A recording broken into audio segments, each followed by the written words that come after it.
Bai, egia esan, hain arte emaitzak ez dira oso onak izan, da, 3 puntu hauek guretzako garrantzitsuak, da, hemendik aurrea, kanpoko partidua hobetzen ditugu.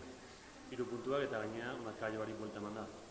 Bai, lehenengo zatian oso ondo hasi gara, baina, baiek jokaldi batean gola sartu dute, taldia ondo zegoen, bigarren zatian konfiantzakin atea gea, eta, emaitzari buelta eman diogu. Eta gola? Bai, gola, pertsonalki pozik, baina, esan duten bezala, hobena taldiak garaipen eraman dula eta etxea goazela 3 puntukin. Ospartzeko astirik ez, eta ja burua fijonen.